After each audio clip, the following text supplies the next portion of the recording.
সকালবেলা। জানলা দিয়ে ঘরের মেঝের উপরে কাঁচা রোদের রেখা এসে পড়েছে। প্রতিদিনের মতো আমি খুব মন দিয়ে খবরের কাগজ পড়ছিলাম। সকালের খবরের কাগজ পড়বার ভার আমার উপরে। বলার মতো কোনো খবর থাকলেই জোরে জোরে পড়ে জয়ন্তকে শোনাতে হয়। জয়ন্ত টেবিলের সামনে চুপ করে বসেছিল। মধু এসে তাকে একখানা চিঠি দিয়ে গেল। খাম ছিঁড়ে চিঠি পড়তে পড়তে জয়ন্ত হঠাৎ রেগে চিৎকার করে উঠল। আমি অবাক হয়ে গেলাম। আমাদের এবারের নিবেদন হেমেন্দ্র কুমার রায়ের গল্প মৃত্যু মল্লার। জয়ন্ত শুভজিৎ চ্যাটার্জি। গল্প পাঠে ও মানিকের চরিত্রে শুভজিৎ দাস। গল্পের অডিও রূপান্তর ও পরিচালনায় সৌভিক সাহা। শুরু হচ্ছে মৃত্যু মল্লার। কি হলো বন্ধু, হঠাৎ গর্জন? দেশে উঁচু শ্রেণীর অপরাধীর অভাব হয়েছে জানি, কিন্তু তা বলে আমার এমন অধঃপতন হয়নি যে ভালো মামলার অভাবে হারানো কুকুরের উদ্দেশ্যে ছোটাছুটি করব। এই দাঁড়াও দাঁড়াও দাঁড়াও, হারানো কুকুর আবার কি? ওই এক বড় লোকের, তার ওই আদরের কুকুর হারিয়ে গেছে। তাই না? থানায় খবর দিয়ে উনি জানিয়েছেন যে তাকে আবিষ্কার করতে পারবে তাকে ৫,০০০ টাকা পুরস্কার দেওয়া হবে। বাহ! সুন্দরবাবু আবার চিঠি লিখে আমাকে এর দায়িত্ব নিতে বলেছেন। আবার উপদেশ দিয়েছেন এই সুযোগ যেন আমরা না ছাড়ি। পারেনও বটে। সুন্দরবাবু যতই বয়স হচ্ছে তার বুদ্ধিও যেন ততটাই ভোঁতা হয়ে যাচ্ছে। সুন্দরবাবু ঠিক ওনার মতোই কথা বলেছেন। ও নিয়ে ভাববার দরকার নেই। যাও যাও, চেয়ারে গিয়ে চুপ করে বসো। আজকের কাগজে শোনবার মতো অনেক খবর আছে। আমি পড়ি, তুমি শোনো। তাই নাকি? এই যে ভীষণ ঘটনা, অলৌকিক কাণ্ড। দেশের সীমারেখায় যেখানে সাঁওতাল পরগনার আরম্ভ, সেইখানে মদনপুর গ্রামে সম্প্রতি এমন সব ঘটনা ঘটছে যার কোনো হদিশ খুঁজে পাওয়া যায় না। প্রথম ঘটনা দিন ২৫ আগের। এক গরিব গৃহস্থ বুদ্ধবাবু কারখানায় কাজ করতেন। গরমকালে রাতে উঠানে খাটিয়া পেতে শোয়া তার অভ্যেস। ঘটনার দিনেও তিনি রাতে খাওয়ার পরে উঠানে গিয়ে শুয়েছিলেন। মাঝরাতে হঠাৎ বিকট শব্দ শুনে বাড়ির লোকজনদের ঘুম ভেঙে যায়। তারপরই বুদ্ধবাবুর আর্তনাদ আর প্রচণ্ড ঝটাপটির শব্দ। সকলে বাইরের উঠানে ছুটে আসে। কিন্তু সেদিন ছিল কৃষ্ণপক্ষের অন্ধকার রাত্রি। কেউ বিশেষ কিছু দেখতে পায়নি, কেবল শুনতে পেয়েছিল কোনো বন্য পশুর গর্জন। বুদ্ধর এক ভাই তাড়াতাড়ি লণ্ঠনের আলো জ্বালিয়ে উঠানের উপর ছুটে আসে, কিন্তু তখন সেই গর্জন থেমে গেছে। লণ্ঠনের আলোয় দেখা যায় যে বুদ্ধর মুণ্ডহীন দেহ মাটির উপরে পড়ে আছে। অন্য কোনো প্রাণীর অস্তিত্ব নেই। অনেক খুঁজেও বাড়ির ভিতরে বা বাইরে বুদ্ধর কাটা মাথা আর পাওয়া যায়নি। রক্তে ভেজা মাটির উপরে মানুষের হাত পায়ের ছাপ পাওয়া গেছে। তারপর দ্বিতীয় ঘটনা ওই গ্রামেরই আর এক মধ্যবিত্ত পরিবারে। বাড়ির মালিক ছিলেন দোতলায়, নিজেরই শোবার ঘরে। সেদিনও কৃষ্ণপক্ষের রাত্রি, ঘরের আলো ছিল নেভানো। ভয়াবহ চিৎকারে মালিকের স্ত্রী জেগে উঠে শুনতে পান ঘরের মেঝের উপরে কারা যেন ধস্তাধস্তি করছে, সেই সঙ্গে হিংস্র গর্জন। মালিকের স্ত্রী তার স্বামীকে জাগাতে পাশে হাত দেন, দিয়ে দেখেন তার স্বামী সেখানে নেই। তখন তিনিও আর্তনাদ করে ওঠেন। বাড়ির অন্যান্য লোকেরাও ছুটে এসে বাইরে থেকে দরজায় ধাক্কা দিতে থাকে। তারপরেই দেখা যায় অপছায়ার মতন একটা মানুষ জানলার ভিতর দিয়ে বিদ্যুৎ গতিতে বাইরে অদৃশ্য হয়ে গেল। এখানেও কি সেই মাথা কাটা দেহ? ঠিক তাই। এই ঘটনার ক্ষেত্রেও পাওয়া গেছে মালিকের মুণ্ডহীন দেহ আর রক্তের মধ্যে মানুষের হাত পায়ের ছাপ। এই পর্যন্ত পড়া হতেই জয়ন্ত নিজেই আমার হাত থেকে কাগজ নিয়ে পড়তে শুরু করল। তৃতীয় ঘটনা আরও ৫-৬ দিন পরে মণিহারি দোকানের মালিক সুখাই রাত্রে দোকান বন্ধ করে ভেতরেই শুতেন। একদিন সকালে দেখা যায় সুখাইয়ের দোকান খোলা, দোকান ঘরের মেঝের ওপর দিয়ে রক্তের স্রোত, আর সুখাইয়ের কোনো খোঁজ নেই। সেখানেও রক্তের ভেতর হাতের আর পায়ের ছাপ। পুলিশ পরীক্ষা করে বলেছে ৩টে ক্ষেত্রেই পাওয়া হাতের আর পায়ের চিহ্ন একই লোকের। তফাৎ হলো প্রথম ২ ক্ষেত্রে হত্যাকারী শুধু মাথা নিয়ে পালিয়েছিল, কিন্তু তৃতীয়বারে একটা গোটা মানুষটাকেই নিয়ে গেছে। মদনপুর আর তার আশেপাশের গ্রামগুলোর মধ্যে বিভীষিকার সঞ্চার হয়েছে। এই 3টি নরহত্যার অর্থ কি? হত্যাকারী কোথাও মূল্যবান কোনো জিনিস নেয়নি, যারা খুন হয়েছেন তাদের কেউ বড় লোকও নয়। আচ্ছা, পুলিশের তদন্তে তাদের কোনো শত্রুর খোঁজও পাওয়া যায়নি। তবে সে কেন খুন করে? কেনই বা মৃতের মাথা বা দেহ নিয়ে যায়? দেহ দুটির গলায় অস্ত্রের কোনো চিহ্ন পাওয়া যায়নি। পাওয়া গেছে ধারালো দাঁতের দাগ, যেন কোনো হিংস্র জন্তু দাঁত দিয়ে ছিঁড়ে নিয়েছে। স্থানীয় বাসিন্দাদের বিশ্বাস হত্যাকারী মানুষ নয়, এবং এসব ভৌতিক ব্যাপার। আচ্ছা, কারুর মতে মদনপুরে পিশাচের আবির্ভাব হয়েছে, কারণ পিশাচেরাই নররক্ত শোষণ করতে ভালোবাসে। লোকেরা এত ভয় পেয়েছে যে সন্ধ্যার পর কেউ আর বাড়ির বাইরে পা দিচ্ছে না। পড়া শেষ করে জয়ন্ত খানিকক্ষণ চুপ করে বসে রইল। তারপর মৃদু স্বরে বলল, আশ্চর্য ব্যাপার বটে। আশ্চর্য কেন? অলৌকিকও বলতে পারো। পৃথিবীতে যা ঘটে তাকে আমি অলৌকিক বা অপার্থিব বলতে পারি না। আমার বিশ্বাস ঠিকমতো তদন্ত করলে সব প্রশ্নেরই সঙ্গত উত্তর পাওয়া যাবে। পুলিশ কিন্তু তদন্ত করেও সদুত্তর দিতে পারেনি। যাই বলো, আমার কিন্তু এখনই মদনপুরে ছুটে যেতে ইচ্ছে করছে। আমারও, কিন্তু কেমন করে যাব?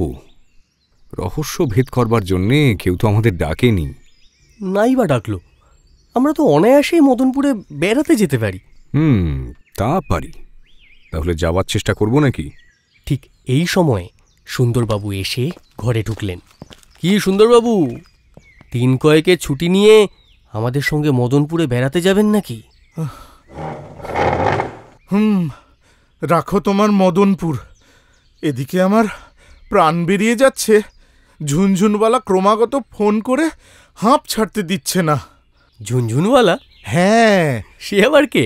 ওই যার কুকুর হারিয়েছে। জয়ন্ত, তুমি আমার চিঠি পেয়েছো তো? চুলোয় যাক আপনার চিঠি আর ওই পুরস্কার, ওর মধ্যে আমি নেই। তার চেয়ে বসে এই পড়ুন, এই খবরের কাগজখানা পড়ুন। খবরের কাগজ পড়তে পড়তে সুন্দরবাবুর চোখ ছানা বড়ার মতো হয়ে উঠল। পড়া শেষ হলে ঘাড় নেড়ে বললেন, ঠিক ঠিক কথা, আমারও সেই বিশ্বাস। অর্থাৎ মদনপুরে পিশাচের আবির্ভাব হয়েছে। এই সব পৈশাচিক কাণ্ড। এই পিশাচকে বন্দি করতে চান?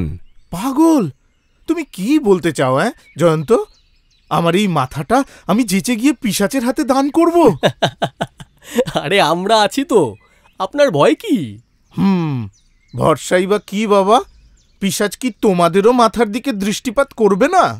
দৃষ্টিপাত করার আগেই তার হাতে পায়ে বেড়ি পড়বে। বাজে কথা রাখুন সুন্দরবাবু, ছুটি নিয়ে চলুন মদনপুরে যাই। আমরা আপনাকে ছাড়ব না। না না না, আমাকে ভাই ছেড়ে দাও। আমি এসবের মধ্যে পড়তে চাই না। আরে না না বলছি তো। না না, তোমরা না। আচ্ছা ঠিক আছে।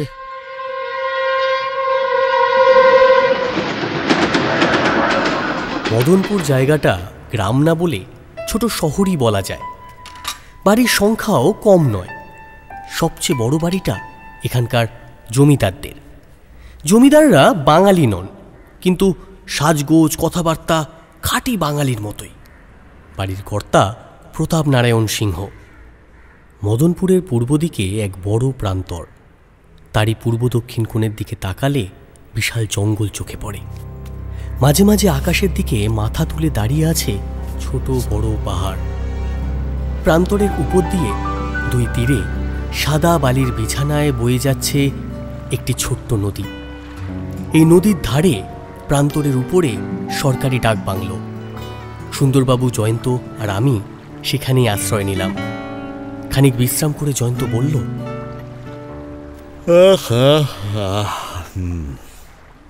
সুন্দরবাবু, যেসব ঘটনা আমরা কাগজে পড়েছি সেগুলো তো বেশ কিছুদিন আগে। সুতরাং আপাতত ঘটনাস্থলে গিয়ে কোনো লাভ নেই। এখন আমাদের কি করা উচিত বলুন দেখি? এখন আমাদের উচিত এখানকার থানায় যাওয়া।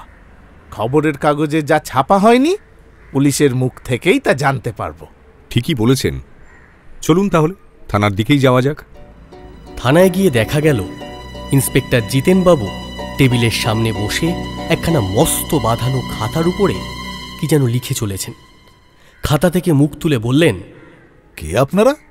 এখানে কি দরকার? আমরা কলকাতার লোক, আপনার সঙ্গে একটু আলাপ করতে এলাম।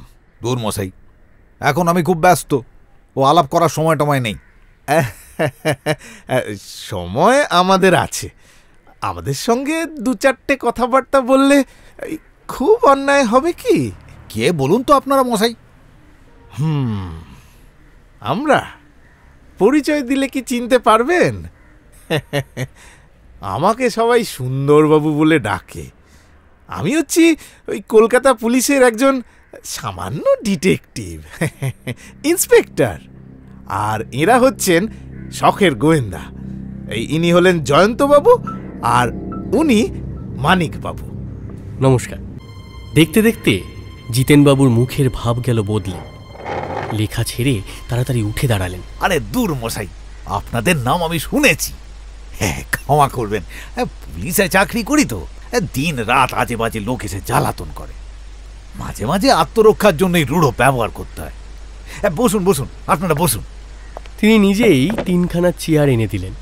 আমরা বসার পর হাসতে হাসতে বললেন, আপনারা কেন এসেছেন তা আমি খানিকটা আন্দাজ করতে পারছি। তাই পারছেন নাকি? আরে হ্যাঁ মশাই, মদনপুরে যেসব আশ্চর্য ঘটনা ঘটছে খবরের কাগজে নিশ্চয়ই পড়েছেন, তাই এসেছেন।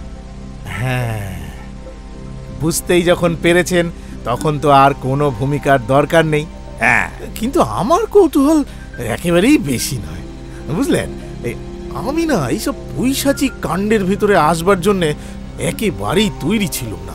এই জয়ন্তবাবু আর মানিকবাবুই আমাকে জোর করে নিয়ে এসেছে। আরে মশাই, আপনারা যে এখানে এসেছেন আমি খুব খুশি হয়েছি। আরে সত্যি বলছি, আপনাদের কীর্তির কথা কে না জানে। এরকম অদ্ভুত মামলায় যদি আপনাদের সাহায্য পাই নিজেকে ধন্য মনে করব মশাই। আরে আমি তো হতভম্ব হয়ে গিয়েছি, সমস্তই ভৌতিক ব্যাপার বলে মনে হচ্ছে। সুন্দরবাবু জানেন, এর আগেও আমরা ভৌতিক ব্যাপারের মধ্যে গিয়ে পড়বার সুযোগ পেয়েছি, কিন্তু ঠিক কথা, সেখানে আমাদের মতো ক্ষুদ্র ব্যক্তির কাছেই টাইট হয়ে গিয়েছে। তাই তো। কিন্তু সে কথা থাক, এখানকার মামলা খবরের কাগজে যেটুকু পড়েছি, আপনি তার থেকে বেশি কিছু এগোতে পেরেছেন? সত্যি কথা বলতে কি জানেন, এর ভেতরে ঢোকবার শক্তি কোনো মানুষের আছে বলে আমার বিশ্বাস হয় না। এক অসম্ভব মামলা। খবরের কাগজের রিপোর্টে যেটুকু পড়েছি তার বেশি আর কিছুই আমি জানি না।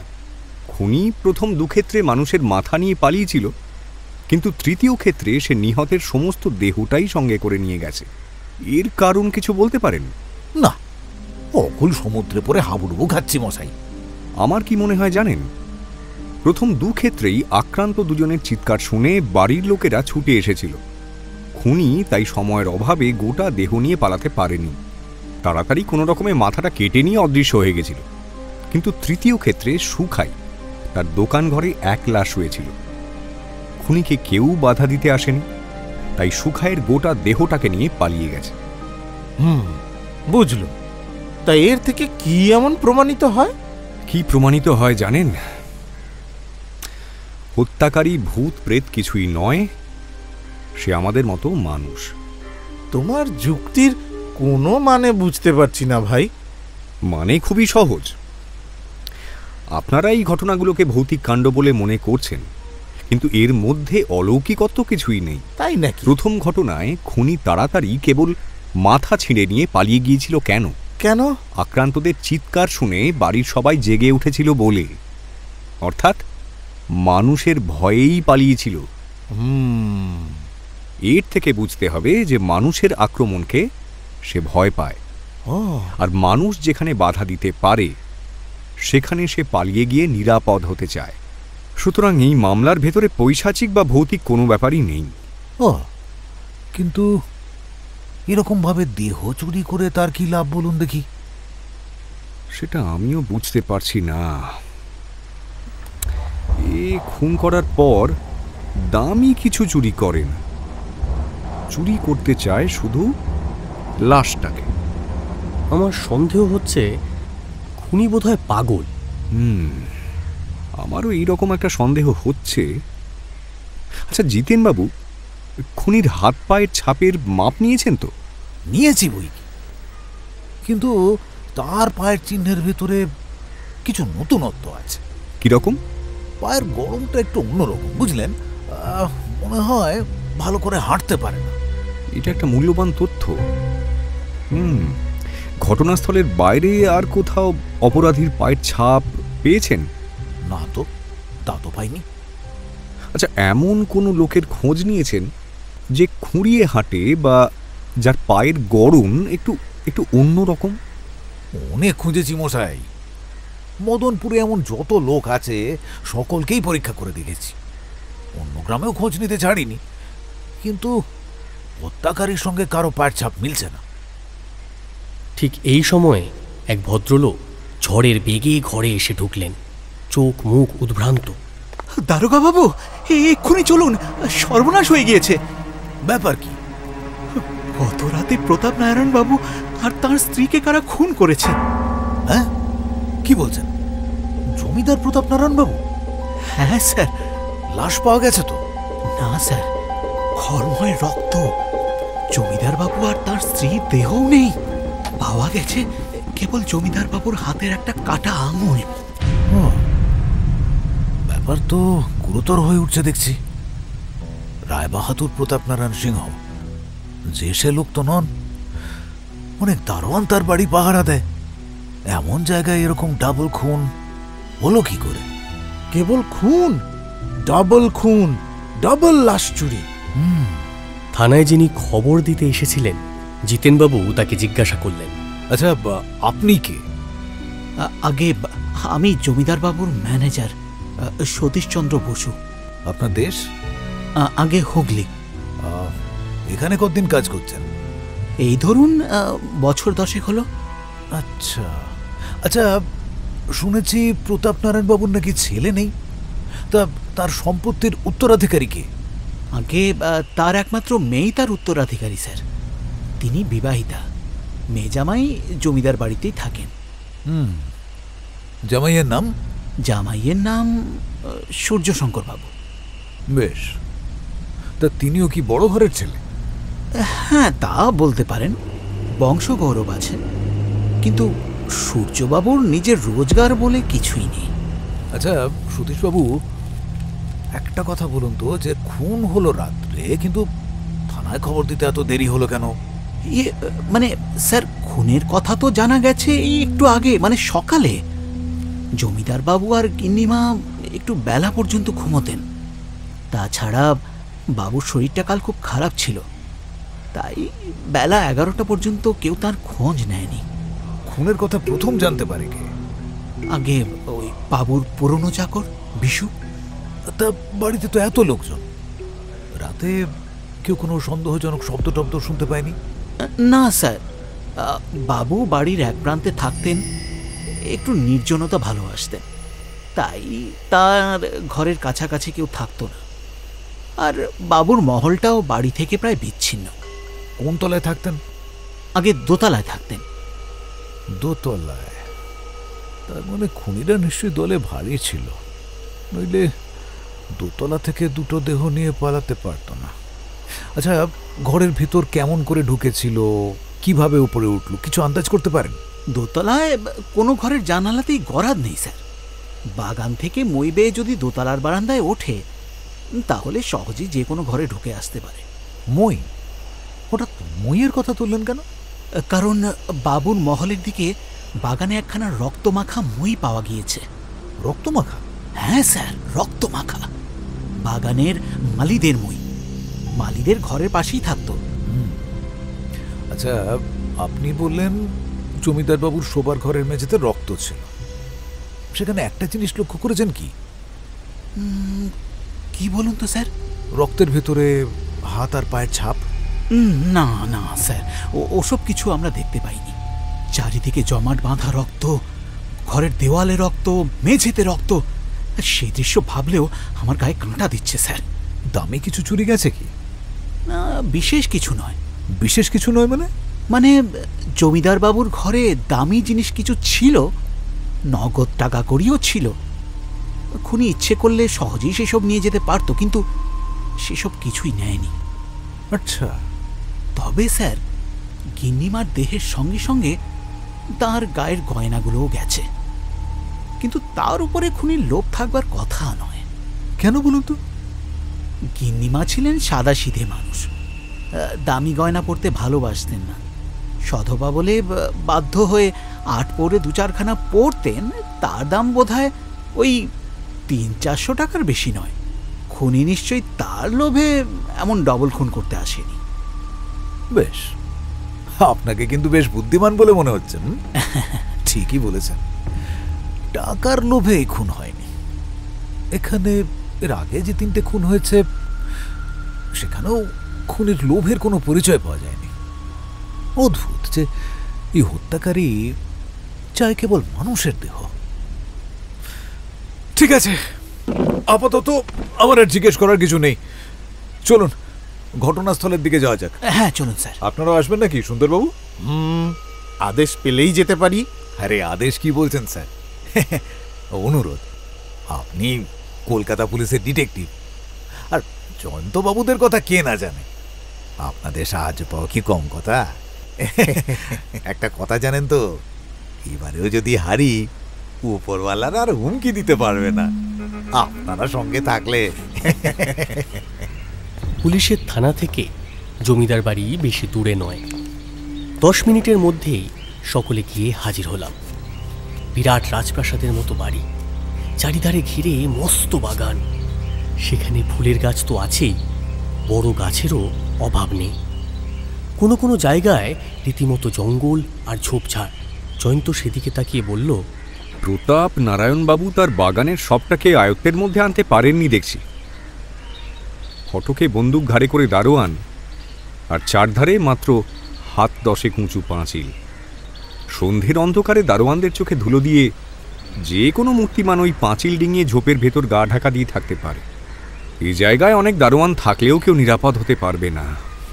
জমিদার বাড়ির কাছে গিয়ে দেখা গেল বাগানের সেই অংশটা বেশ যত্ন করে রাখা হয়েছে। জঙ্গল বা ঝোপঝাড় তেমন নেই। একটা বড় পুকুরে পরিষ্কার জল থই থই করছে। চারিদিকে দেশি বিদেশি ফুল গাছ। বাড়ির একপাশে গিয়ে সতীশবাবু বললেন, আসুন আসুন স্যার, এই হচ্ছে আমাদের বাবুর মহল। ওই যে দেখছেন শেষের দিকে, ওইখানে বারান্দার এখানটায় বাবুর ঘর। ওই ঘরেই বাবু খুন হয়েছে। আর ওই যে দেখুন, ওই যে সেই মইখানা পড়ে রয়েছে। ওই মইয়ের ওপরে আজ আপনারা কেউ হাত দিয়েছেন কি? না না না স্যার, আমি সবাইকে ওই মইয়ে হাত দিতে মানা করে দিয়েছি। কেন? আমি জানি স্যার, আমার ঘরে অনেক ডিটেকটিভ গল্পের বই আছে। আমি জানি যে যেখানে খুন হয়, পুলিশ না আসা পর্যন্ত সেখানকার কোনো জিনিসে হাত দিতে নেই। জয়ন্ত ধীরে ধীরে মইয়ের কাছে গিয়ে মাটির উপরে বসে পড়ল। পকেট থেকে একখানা আতস কাজ বার করে মন দিয়ে মইটা পরীক্ষা করতে লাগলো। মিনিট 2 পরে উঠে দাঁড়িয়ে বলল, জিতেনবাবু, এই মইয়ের কাছে একজন চৌকিদারকে দাঁড় করিয়ে রেখে যান। চৌকিদার? কেন বলুন তো? এই মইয়ের ওপরে অনেকগুলো হাতের আঙুলের ছাপ আছে। ছাপগুলো পরে আমাদের কাজে লাগবে। সবাই বাড়ির ভিতরে ঢুকে দোতলার সেই ঘটনাস্থলে এসে হাজির হলাম।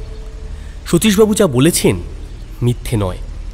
ঘরের ভিতরটা দেখলে যে কোনো লোকের মন স্তম্ভিত না হয়ে পারে না। চারিদিকে কেবল রক্ত। বিছানার উপরে, চারধারে, দেয়ালের গায়ে আর ঘরের সমস্ত মেঝে জুড়ে রক্তের ধারা জমে আছে। জিতেনবাবু বললেন, ও বাবা, আগে 3বার যে খুন হয়েছে 3 জায়গাতে দেখেছি রক্তের উপরে অনেকগুলো করে হাত আর পায়ের ছাপ, কিন্তু এখানে তো কোনো ছাপই দেখতে পাচ্ছি না। মনে হচ্ছে খুনিরা যেন এখানে খুব সাবধানে কাজ করেছে, নিজেদের হাত পায়ের কোনো ছাপই পড়তে দেয়নি। জয়ন্ত মেঝের দিকে তীক্ষ্ণ দৃষ্টিতে তাকিয়েছিল। হঠাৎ বসে পড়ে মেঝের উপর থেকে কি একটা তুলে নিয়ে পরীক্ষা করতে লাগলো। কি দেখছেন জয়ন্তবাবু? হাড়ের একটা ছোট টুকরো। হাড়ের টুকরো? আচ্ছা, কিন্তু ওই যে ঘরের কোণটা দেখেছেন? ওই যে গোটা একটা আঙুল পড়ে রয়েছে, সেটা দেখেছেন? দেখেছি, কিন্তু এখানে একটা হাড়ের টুকরোই নেই। দেখুন, রক্তের ভেতরে আরো অনেক হাড়ের টুকরো আছে। বেশ বুঝতে পারছি খুনিরা এখানে বসে একটা বীভৎস কাজ করেছে। কি কাজ বলুন তো? কোনো ধারালো অস্ত্র দিয়ে দেহ খণ্ড খণ্ড করেছে। ওরে বাবা, কে করেছে বলুন তো? না মানে আগের যে 3টে খুন হয়েছে সেখানে তো খুনি কোনো অস্ত্র ব্যবহার করেনি, এখানে অন্যরকম কেন হলো?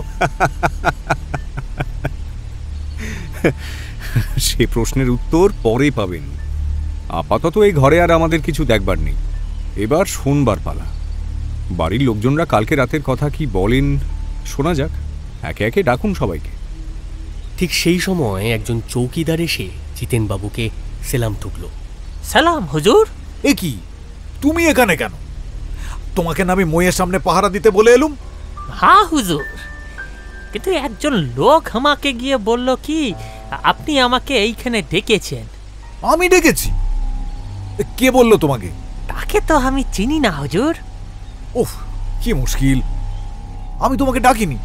যাও যাও, তাড়াতাড়ি যাও, শিগগির যাও, মইয়ের কাছে গিয়ে পাহারা দাও, আর কাউকে ওখানে যেতে দেবে না কিন্তু। জয়ন্ত একটু শুকনো হেসে বলল,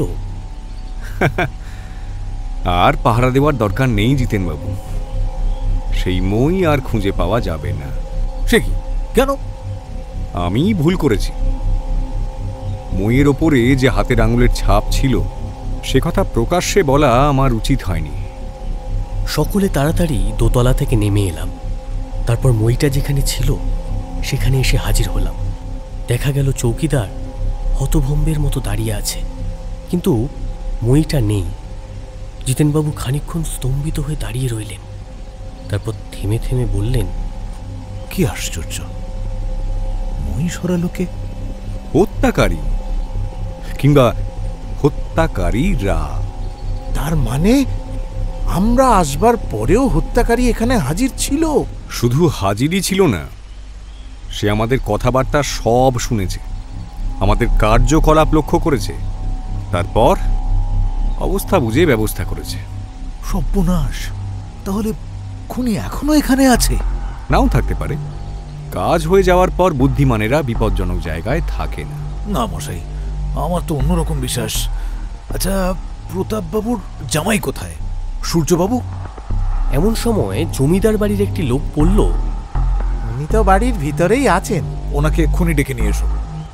আচ্ছা জিতেনবাবু, হঠাৎ সূর্যবাবুকে ডাকলেন কেন? দেখুন, প্রতাপবাবুর অবর্তমানে সূর্যবাবুই তো বাড়ির কর্তা হচ্ছেন, তাই না? আমি প্রথমে তাঁকেই কটা প্রশ্ন করতে চাই। যে লোকটি সূর্যবাবুকে ডাকতে গিয়েছিল একটু পরে এসে ফিরে এসে বলল, স্যার, সূর্যবাবুকে বাড়ির ভেতরে তো খুঁজলুম, উনি তো ভেতরে নেই। সে কি? আগে হ্যাঁ, একটু আগেই খিড়কির দরজা দিয়ে বেরিয়ে গিয়েছেন শুনলুম। বোঝো কাণ্ড! সূর্যবাবু শ্বশুর শাশুড়ি খুন হয়েছেন, তদন্ত করতে বাড়িতে পুলিশ এসেছে, আর উনি সব জেনে শুনে বেরিয়ে গেলেন। এর মানে কি? জিতেনবাবু, আপনি সুন্দরবাবুকে নিয়ে তদন্তে থাকুন, আমি মানিককে নিয়ে একটু ঘুরে আসি। এই সেরেছে। এই হঠাৎ তোমার ঘোরবার শখ হলো কেন বলো দেখি? ব্যাপার দেখে আমি হতভম্ব হয়ে গিয়েছি সুন্দরবাবু।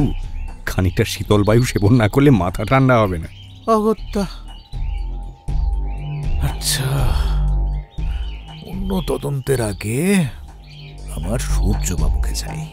কেন? তার উপরে আমার সন্দেহ হচ্ছে। মনে হচ্ছে ওই পুলিশের প্রশ্ন এড়ানোর জন্যই তিনি সরে পড়েছেন।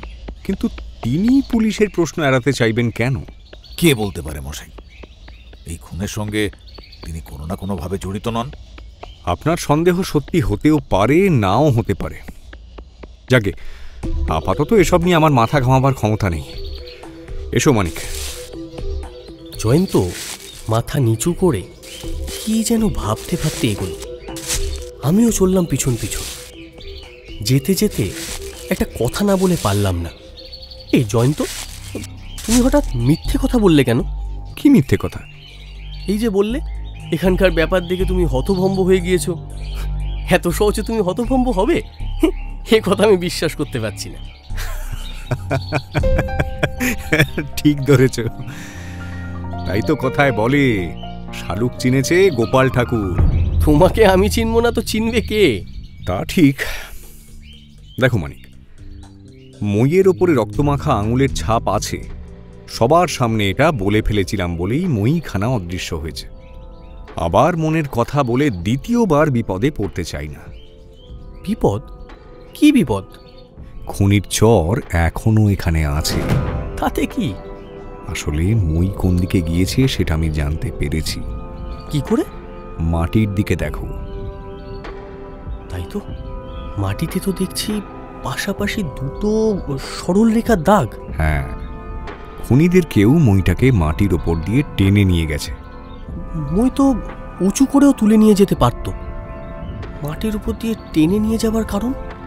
কারণ সে হেড করে মইটা নিয়ে গিয়েছে। হেড হয়ে? কেন? চারিদিকে এত পাহারা, সকলের চোখে ফাঁকি দিতে চেয়েছিল বলে। দুটো সরল রেখা ধরে আমরা চলতে লাগলাম। নরম মাটির পথ শেষ হয়ে খানিকটা ঘাস জমি।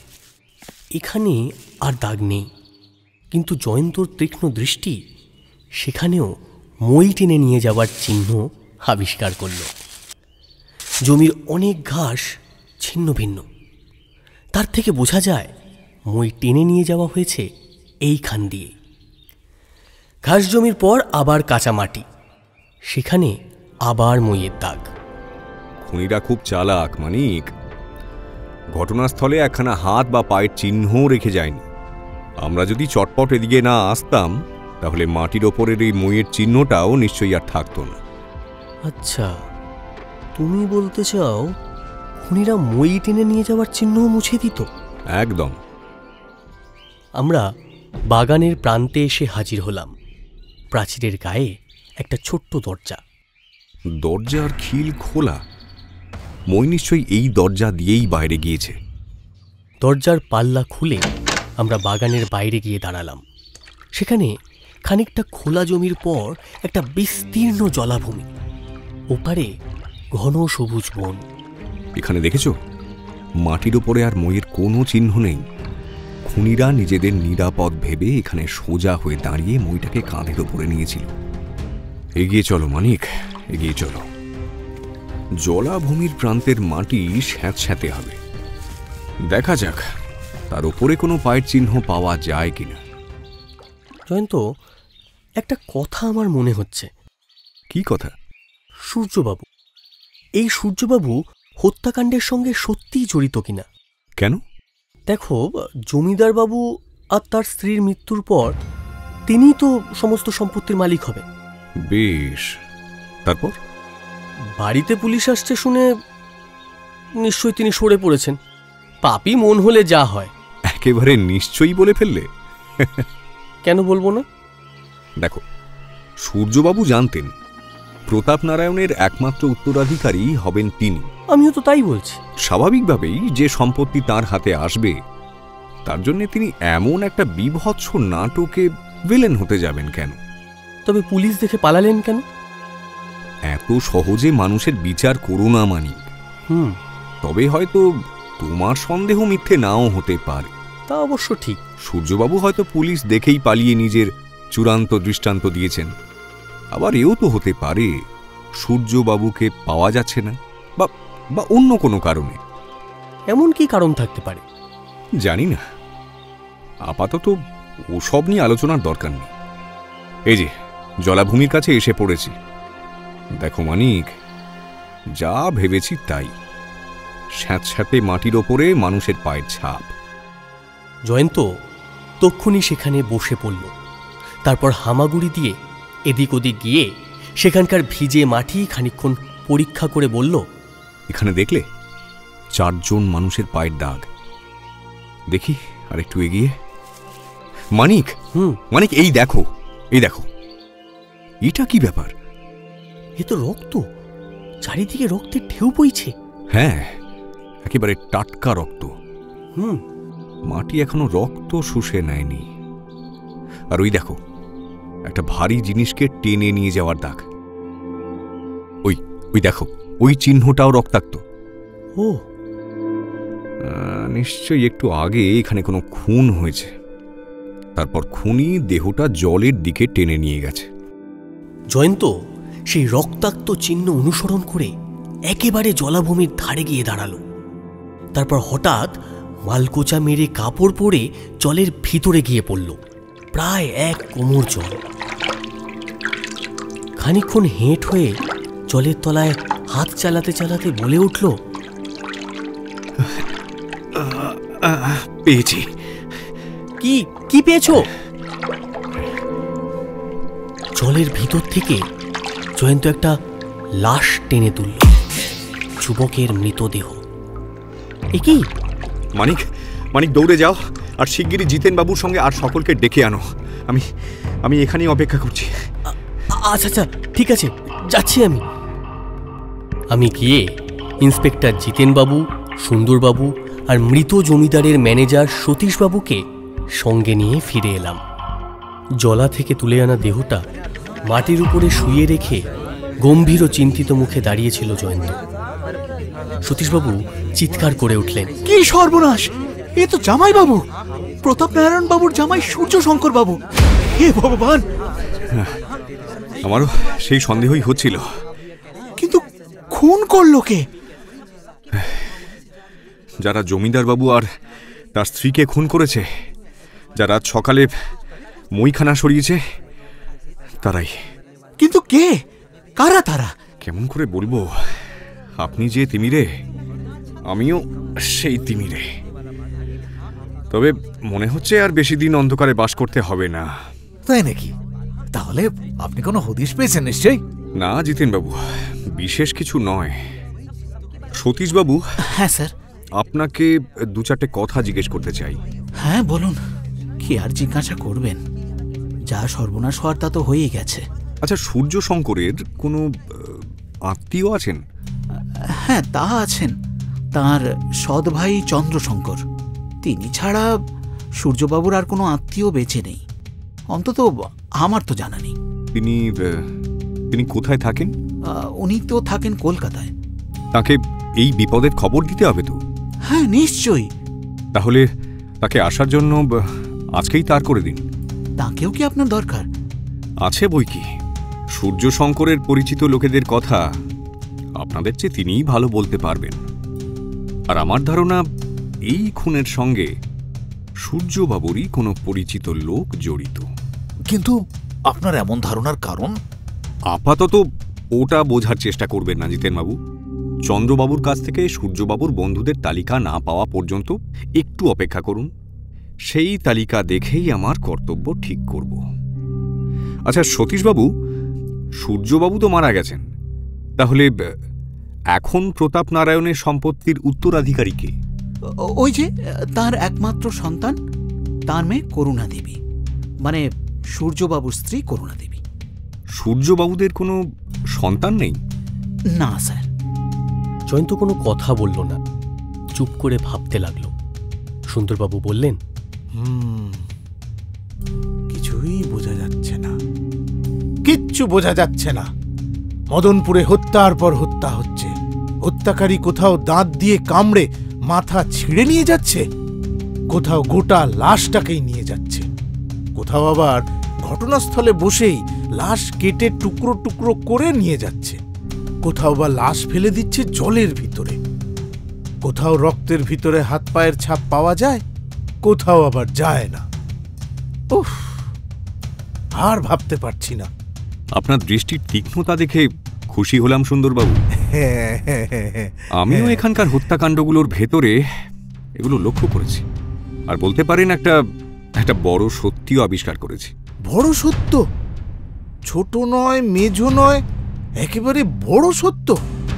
ভায়া, তোমার আবিষ্কার শোনার জন্যে আমার কিন্তু বেশ আগ্রহ হচ্ছে। আপনার ওই অসাময়িক আগ্রহকে তাড়াতাড়ি দমন করে ফেলুন সুন্দরবাবু। যথা সময়েই সত্য প্রকাশ হবে। ওই তোমার এক চিরকেলে দোষ জয়ন্ত, সব সময় আমাদের খালি অন্ধকারে ফেলে রাখতে চাও। আমরা কি পেঁচা, হ্যাঁ, যে অন্ধকার ভালোবাসবো? আচ্ছা লোক যা হোক। তা মোটেই নয় সুন্দরবাবু, আপনার চেহারা দেখে পেঁচা বলবে জয়ন্তর চোখে এতটাও খারাপ হয়নি। এই, আমার দেহ নিয়ে ব্যঙ্গ করার অধিকার তোমাকে কে দিয়েছে মানিক? এই দেখলে জয়ন্ত ভাই? আমি বলছিলাম কি, চুপ করো মানিক, তোমার স্থান কালপাত্র কোনো জ্ঞান নেই? হ্যাঁ, চারিদিকে এরকম ট্র্যাজেডির দৃশ্য, সামনে মৃতদেহ পড়ে আছে, এখন তোমার কথা কাটাকাটি করার সময়? ছি! সরি, আমারই ভুল। সুন্দরবাবু, আপনিও ক্ষমা করবেন।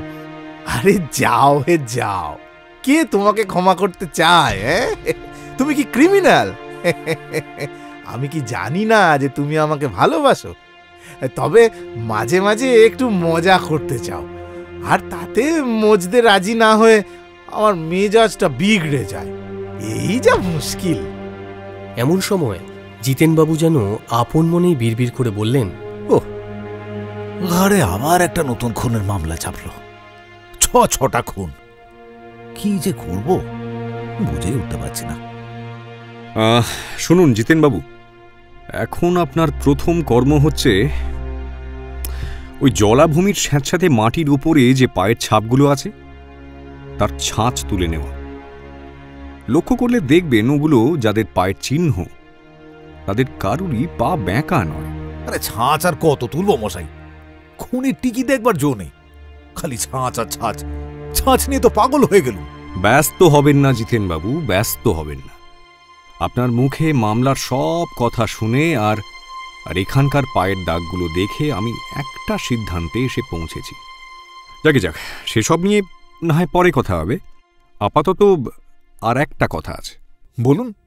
আজ রাত্রে লুকিয়ে আমাদের এই জমিদার বাড়িতেই বাস করতে হবে। বলেন কি?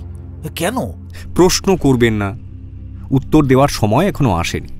শুধু আজ নয়, হয়তো এখন কয়েক রাত ধরেই এখানে পাহারা দিতেই হবে। খুনিকে ধরার এর চেয়ে সহজ উপায় বোধহয় আর নেই। কি বলছো জয়ন্ত? খুনি আবার এখানে কি করতে আসবে? তার আসল উদ্দেশ্য এখনো পূরণ হয়নি। কিন্তু কি উদ্দেশ্য? আবার প্রশ্ন করছেন তো? শুনুন জিতেনবাবু, আমাদের পাহারা দিতে হবে, কিন্তু খুব গোপনে, যেন কাক পক্ষীও টের না পায়। তাও কি আবার সম্ভব? এ হচ্ছে জমিদার বাড়ি, চারিদিকে লোকজন গিজগিজ করছে। কার মুখে চাপা দেবেন বলুন তো এখানে? আপনি কি ভাবছেন বলুন তো? রাত্রে আমরা জয় ঢাক পিটিয়ে আসব? আমরা আসব অন্ধকারে, গা ঢেকে একেবারে চোরের মতো। চোরের মতো? ঠিক তাই। জমিদার বাড়ির সামনে ঢুকব পাঁচিল টপকে, তারপর কোনো ঝোপঝাড়ে লুকিয়ে থাকব। অদ্ভুত প্রস্তাব আপনার। রোমাঞ্চকর সম্ভাবনার আগে বিস্ময়কর প্রস্তাবই করতে হয়। আমার কাজের ধরন একটু আলাদা। আপনারা পুলিশের লোক, বাঁধা ধরা পথে চলেন, কিন্তু আমি তাতে রাজি নই। আমি অবস্থা বুঝে ব্যবস্থা করি, দরকার হলে বেআইনি কাজও করি। আপনারা তা পারবেন না। আপনার কথা আর কাজের পদ্ধতি দুই আমার কাছে দুর্বোধ্য। ঠিক বলেছেন মশাই, আমার কাছেও। এতদিন ধরে দেখছি, তবু বুঝতে পারি না। মূর্তিমান হেয়ালি একটি। আচ্ছা জিতেনবাবু, আপনাকে আর একটা কাজ করতে হবে। বেআইনি কাজ নয় তো? আগে না, আজকেই জাল ফেলে জালটা পরীক্ষা করবার ব্যবস্থা করুন। খুনিরা প্রতাপবাবু আর তার স্ত্রীর দেহ হয়তো এরই মধ্যে ফেলে দিয়ে গিয়েছে। আপনার সন্দেহ হয়তো মিথ্যে নয়। বেশ, আজই ব্যবস্থা করছি। গভীর রাত্রি, আকাশে সরু এক ফালি চাঁদ, কিন্তু রাত আরো গভীর হবার আগেই সেটা ডুবে গেল। এখন নিবিড় অন্ধকার, পাশের মানুষকেও দেখা যায় না। একটা দৃশ্য অবশ্য অল্প অল্প দেখা যায়। কালির ক্যানভাসে আরো ঘন কালি দিয়ে আঁকা বড় বড় গাছগুলোর ঝাপসা ঝাপসা ডালপালা। বাতাসে মাঝে মাঝে মড়মড় করে উঠছে।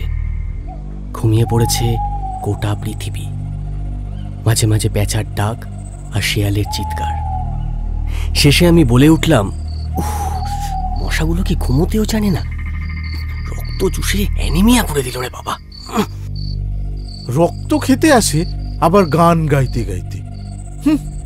ভগবান এমন সৃষ্টি ছাড়া জীব কেন যে সৃষ্টি করেছেন কিছুই বোঝা যায় না। বিশেষজ্ঞদের বলতে শুনেছি ওই উদ্ভিদের ভেতরেই নাকি মশাদের যথেষ্ট খোরাক আছে। তাই নাকি? মানুষের রক্ত তারা অকারণে পান করে, এমন হিংসুটে প্রাণী আর নেই মশাই। যা বলেছেন। আপনারা মশা নিয়ে গবেষণা বন্ধ করুন, আমি পায়ের শব্দ শুনতে পাচ্ছি। চুপ করুন সবাই। সবাই বসেছিলাম বেশ একটা বড় ঝোপের মধ্যে। দুপাশেই খানিকটা করে খোলা জমি, মাটির উপরে শুকনো পাতা ছড়ানো। একটু দূরে মরমর করে শব্দ হচ্ছে, কারা যেন শুকনো পাতা মারিয়ে মারিয়ে আসছে। সকলে রুদ্ধশ্বাসে অপেক্ষা করতে লাগলাম। একটু পরেই একদিকের খোলা জমির উপরে কয়েকটা অস্পষ্ট ছায়া দেখা দিল, পরপর 10টা ছায়া। এত নীরব যে শুকনো পাতাগুলো না থাকলে তাদের অস্তিত্ব বোঝাই যেত না। একে একে জমিদার বাড়ির দিকে চলে গেল। জিতেনবাবু চুপি চুপি বললেন, আপনার আন্দাজ ঠিক জয়ন্তবাবু, ওরা যে আবার জমিদার বাড়ি আক্রমণ করতে আসবে, এই তো আমি কল্পনাও করতে পারিনি। তার মানে আপনার কল্পনা শক্তি নেই? মানছি, কিন্তু ওদের উদ্দেশ্যটা কি বলুন তো? খুন। আবার খুন? কাকে? পরে বলবো, এখন আর সময় নেই। আসুন ঝোপ থেকে বেরিয়ে পড়ি। লোকগুলো এইবার জমিদার বাড়িতে ঢোকার চেষ্টা করবে, তার আগেই ওদের গ্রেপ্তার করতে হবে। এই দিকে চলুন। আপনার বাঁশি বাজান, বাঁশি বাঁশি। জিতেনবাবুর বাঁশি তীক্ষ্ণ স্বরে বেজে উঠল। সঙ্গে সঙ্গে বাগানের চারিধার জেগে উঠল। আনাজ কানাজ থেকে সশস্ত্র পুলিশের লোক বেরিয়ে পড়ল। টর্চগুলো জেলে ছুটুন সবাই। অন্ধকারে গা ঢেকে যারা অনধিকার প্রবেশ করেছিল তারা এই আক্রমণের জন্য একেবারে প্রস্তুত ছিল না। হতভম্ব হয়ে কোনো রকম বাধা দেবার চেষ্টা না করেই এলোমেলোভাবে পালানোর চেষ্টা করল, কিন্তু পারল না। পুলিশের জালে বন্দী হতে হলো। জয়ন্ত তাদের উপরে টর্চের আলো ফেলে বলল, এরা তো দেখছি 9 জন, কিন্তু আমরা তো দেখেছি 10টা ছায়া মূর্তি। তাই তো। আর একজন কোথায় গেল? হঠাৎ একটু দূরে রিভলভারের শব্দ আর মানুষের আর্তনাদ শোনা গেল। জয়ন্ত তাড়াতাড়ি দৌড়লো সেই দিকে। তার পিছনে পিছনে সুন্দরবাবু, জিতেনবাবু আর আমি। অবশ্যই বেশি দূর যেতে হলো না। একটা লোক ডান হাত দিয়ে কাঁধ চেপে ধরে মাটির উপরে বসে আছে। চৌকিদার, ব্যাপার কি? একজন আসামি এদিক দিয়ে পলাচ্ছিল হুজুর। হ্যাঁ? আমি তাকে ধরবার চেষ্টা করলাম, কিন্তু সে আমাকে জখম করে পালিয়ে গিয়েছে হুজুর। আরে মর গিয়া রে, মর গিয়া। কোন দিকে গিয়েছে? ওদিকে হুজুর, ওইদিকে। এখন প্রশ্ন করে লাভ নেই জিতেনবাবু। যে পালিয়েছে তাকে আর আজ খুঁজে পাওয়া যাবে না। চলুন ফিরে যাই। অগত্যা। গোলমাল শুনে সতীশবাবুও নিচে নেমে এসেছেন। এ কি, আজ আবার এসব কি কাণ্ড স্যার? কিছু অযাচিত অতিথি আজ আবার আপনাদের ধন্য করতে এসেছিলেন। একটু ভালো করে দেখুন তো, এই মহাত্মাদের কাউকে চিনতে পারেন কিনা? না স্যার, এদের তো সব গুন্ডার মতন চেহারা। না, এদের কাউকে জন্মে দেখিনি। অন্তত এই এলাকার লোক তো নয়। তা এই যে বাছারা, তোমাদের যে বন্ধু লম্বা দিয়েছেন তার নামটা বলবে কি? কেউ জবাব দিল না। হ্যাঁ, বাবা বাছা করলে তোমরা যে জবাব দেবে না তা আমি আলবাত জানি। যাক, তোমাদের মুখ খোলাবার উপায় পুলিশের কাছে আছে। আচ্ছা সতীশবাবু, একটা কথা বলুন তো। হ্যাঁ স্যার। কাল আপ বা ডাউনের প্রথম ট্রেন এখানকার স্টেশনে কখন আসবে? এই তো সকাল 7টা নাগাদ।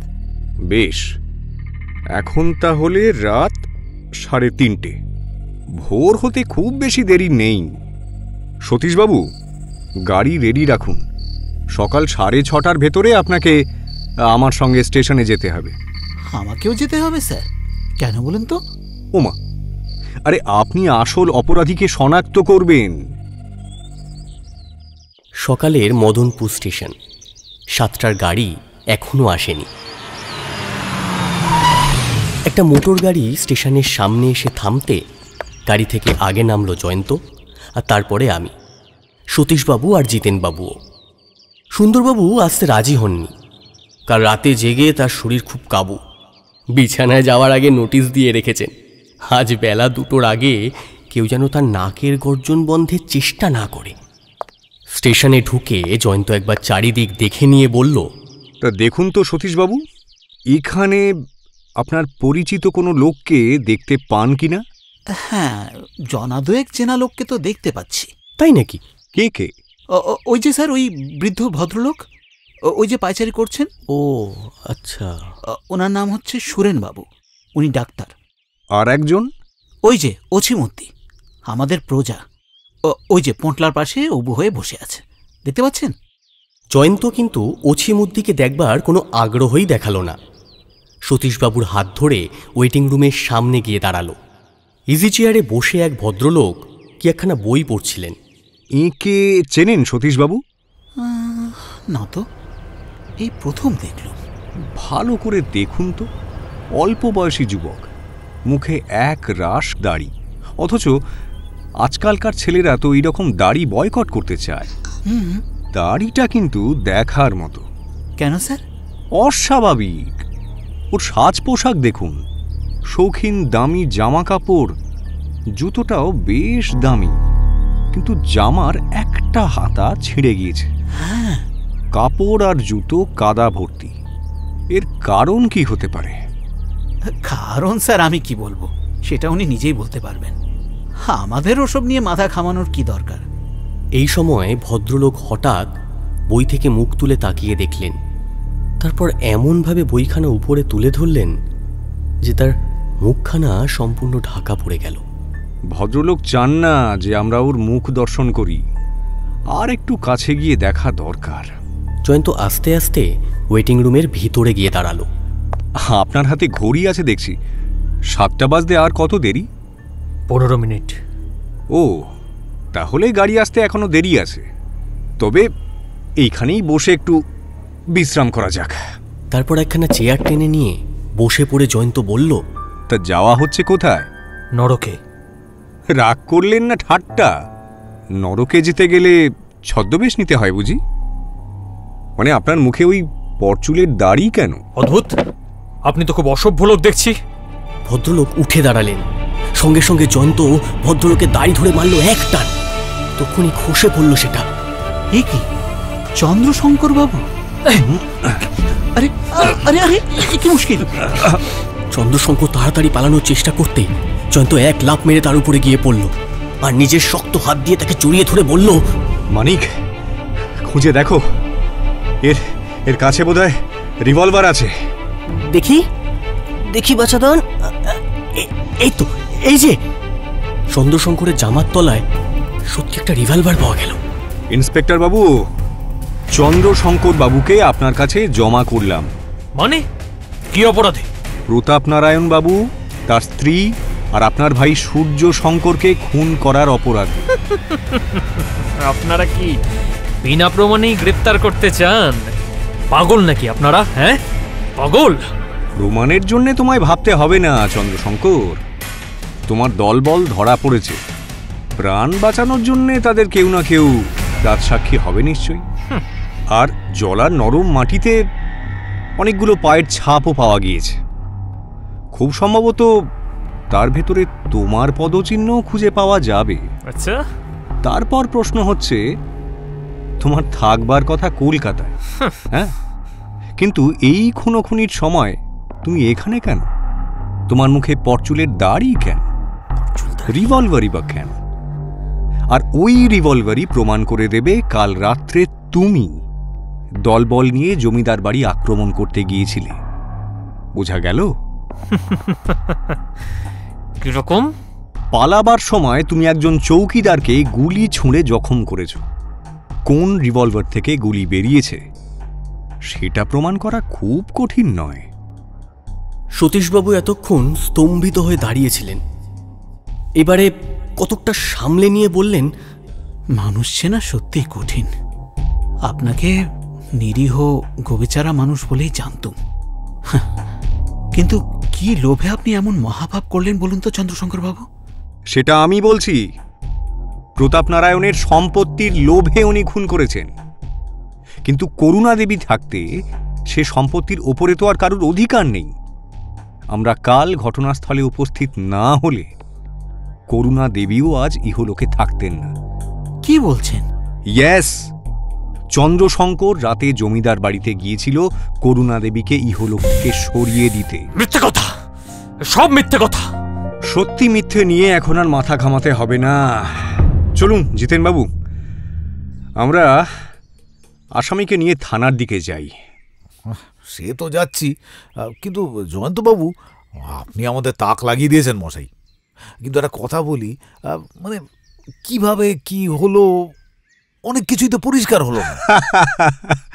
আপাতত এগুন তো, তারপরে গাড়িতে যেতে যেতে অপরিষ্কার জায়গাগুলোকে একেবারে পরিষ্কার খটখটে করে দেওয়ার চেষ্টা করব।